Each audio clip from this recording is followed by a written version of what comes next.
Okay, so now we are going to get up close with one of Emily's finished paintings.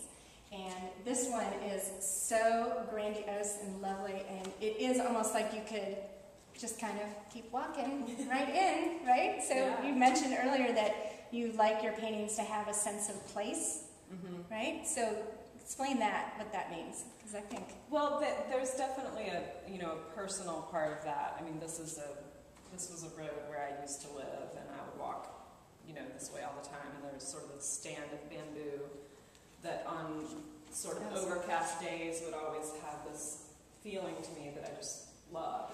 I always gravitate towards this stand of trees. So it's a subjective place for me, but I also feel like I want the pieces to be totally relatable. I mean, everyone, has places that they walk by and sees trees and roads, and I think, like I was saying before, you're sort of with yourself and with your thoughts, and I feel like these solitary times in the car or on foot or whatever are sort of when you know things and you have moments of realization. So I just kind of, I don't know, I always want these paintings, even though they're landscapes, I want them to always bring the viewer to themselves, like in a way they're kind of a mirror, Right. Just to recall an emotion. Well, and anytime we can connect with nature, I think even through a piece like this, I mean, that does something energetically, makes us think of different things, and is very centering and calming. And so your artwork is going to do that for someone.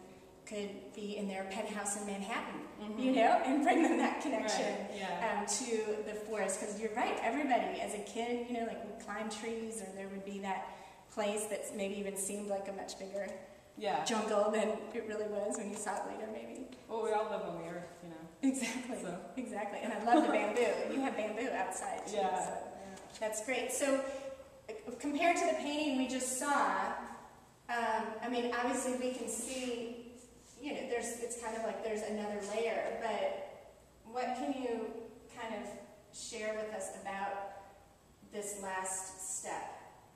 And I have to ask what you glaze it with, too, because it's like perfect. Well, it has a pretty standard varnish on it, but I don't dilute the varnish, some people do with turpentine. And also, my surfaces are so slick because I work on panel and I don't get thick with the paint at all. It's always washy and liquidy. So I kind of treat oil paint like watercolor in that way.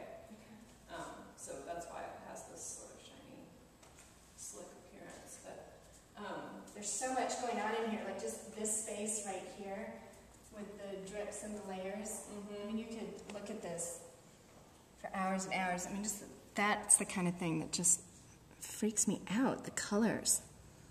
And again, that's the layers, there's got to be the layers there. Yeah, it's for that to happen. And look at this right here with the dots. I mean, I'm a circle girl, but look at, you can see that like base lighter layer, and look at the veins with the turquoise and the black and the green.